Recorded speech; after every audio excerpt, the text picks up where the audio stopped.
we begin with the 2024 presidential election. President Joe Biden, who's decided to pull out of the race, has endorsed Vice President Kamala Harris to become the Democratic Party's nominee.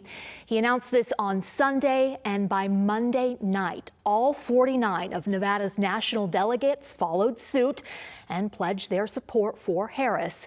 Joining us now with her insight into Nevada's response to this major shakeup is Gabby Birenbaum, Washington, D.C. correspondent for the Nevada Independent. Gabby, welcome. Thank you for taking the time. I know you have been very, very busy. Thank you for having me. So as far as those Democratic delegates in Nevada, was their support of Harris ever in doubt? I don't think so. I think from the minute the president, I think it was 6 minutes after he announced he was dropping out, he endorsed the vice president. And from there, all I heard was positivity about the vice president. A lot of the federal delegation, the senators, members of the House, in their initial statements, thanked the president, and then very shortly after threw their weight behind Harris. They're also all delegates to the convention. Just from checking in with delegates leading up to that Monday night vote, I didn't hear anything but support for Harris, excitement about Harris, and they made that unanimous decision pretty quickly. I think the Nevada Democratic Party likes to, be in the national conversation, and they definitely wanted to make sure that as a battleground state, they made their voice heard for the vice president. And so what happens next? And then what about a primary? I mean, why isn't that being discussed? Yeah, I think part of the reason, right, we had a primary, right? President Biden didn't have any serious challengers, especially in Nevada, where there was one member of Congress, Dean Phillips, who did run against him. He wasn't on the ballot in Nevada. He didn't get on in time.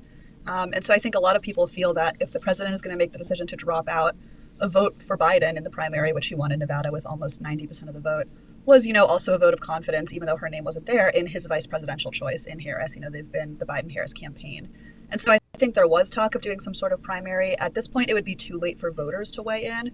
So it would be delegates to the convention that would have to make that decision. Nevada, right, has 49 of them. In theory, right, we could have had an open convention.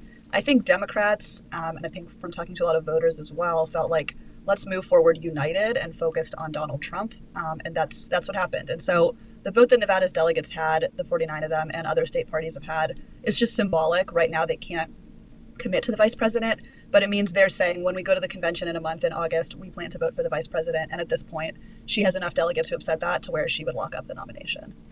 And talking to voters, you came up with the term, or maybe it wasn't you. Did you come up with this term, Harris-mentum? What does it mean? I don't know. I don't know if I don't know if I saw it somewhere, if I came up with it. I'm not sure. I mean, it's not the most, it's not the biggest linguistic challenge to put those two words together. But yeah, I mean, from talking to Democrats in the weeks between President Biden's debate performance and his decision to drop out, I think there was, even among those who publicly supported him and were sticking by him, there was trepidation, and for good reason, right? He was losing in the polls to President Trump, former President Trump, particularly in Nevada. He had not led a poll that I saw all cycle, and a lot of those polls were outside the margin of error. You'd see Trump up 4, 5, 6, 7 points, right? And I think this has just ignited a new energy among Nevada Democrats. The campaign, they woke up as the Biden campaign on Sunday, went to bed as the Harris campaign. They told me that they had 600, they recruited 600 volunteers on Sunday. Typically, they'll do 150. They had people walking in off the street saying, how can we help? What can we do?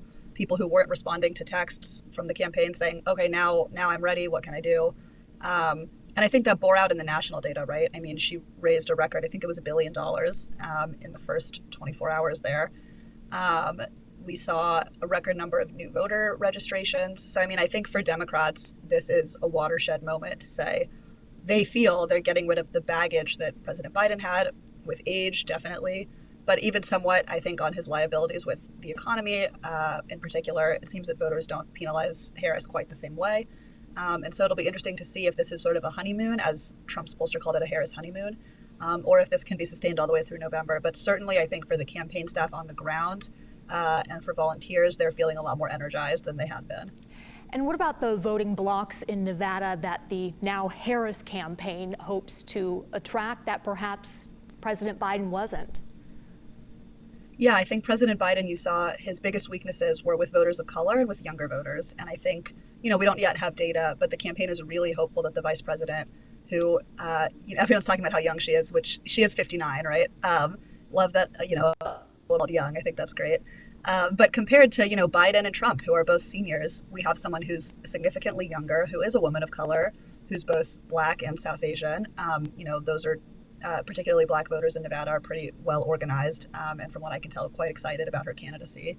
And then I think you've seen younger voters get really excited. They've been making memes, they've been, posting stuff. And so we'll see how much of this is just an unprecedented event and people, weighing in, and how much of this is real momentum. But the campaign certainly believes she can do better with those voter groups.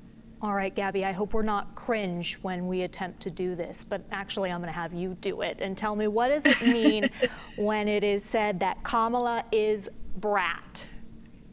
Okay, so let's start with Brat is an album by the British pop star, actually, Charlie XCX, that came out earlier this year.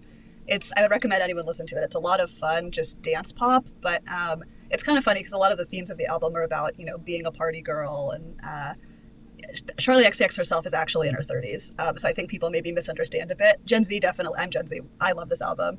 But I think the idea, Gen Z's, I think, humor sense tends to go towards the ridiculous, and so people have been making edits of the vice president. She, has a lot of memeable moments over the past 4 years, especially a lot of quotes that people know. So taking those moments of her, saying funny things, putting the Brat music over it. The Brat album cover is sort of lime green, so putting that lime green filter.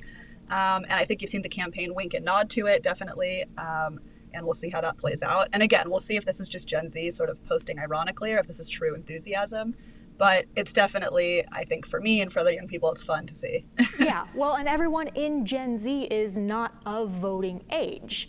So that's important to remember. Also, that British pop star, she can't vote in this election, but hey, we'll move on. She cannot. The Trump campaign, how did they view Nevada prior to this announcement, prior to Biden dropping out, and how does the campaign view Nevada now? The Trump campaign was incredibly confident about Nevada.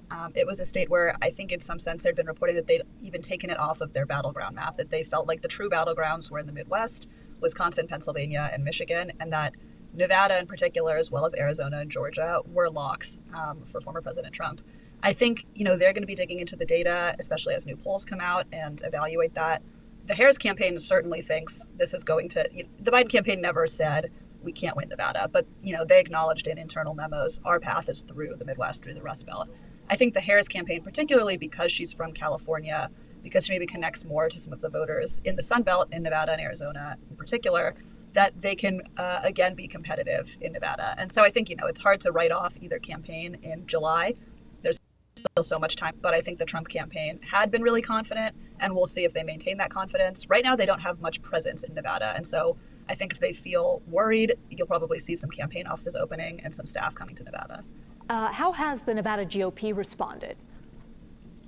I think their plan is just to attack Harris the same way they've attacked Biden. I think they plan to attack her on inflation. They plan to attack her on immigration. For them, it's a different candidate, but the same message.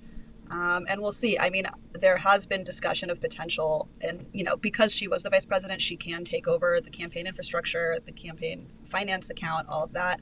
But we'll see if there's some element of legal challenges to her candidacy coming forward. And that's already, I believe, happening. The Trump campaign asking the FEC to step in. In what regard? So I think they're concerned about this, campaign was registered to Joe Biden, and can he just transfer that money over to Kamala Harris? Now, most of the campaign finance experts I've seen have said yes, because it's the Biden-Harris campaign account. And that would have been, I think, one of the real risks of Democrats having an open primary. If it had been someone else, they would not likely have been able to take over that campaign account and might have had to start from scratch. So we'll see if the FEC weighs in. But from my understanding, I believe she's on solid legal ground to take that over. All right. And lastly, Gabby, what are you working on? I know you are busy. Things are changing all the time. I am trying to just talk to as many people as I can about the vice president. She was the Attorney General of California at the same time our senator in Nevada, Catherine Cortez Masto, was Attorney General. They served in the Senate together. And so I'm trying to, she has a number of people who worked on her 2020 campaign who are in Nevada who are on her staff today. So just trying to understand how she thinks about the state, what her plan is, and how if she's a fan of Vegas, as many people are. Gabby Birenbaum of the Nevada Independent, thank you for joining Nevada Week. Thank you.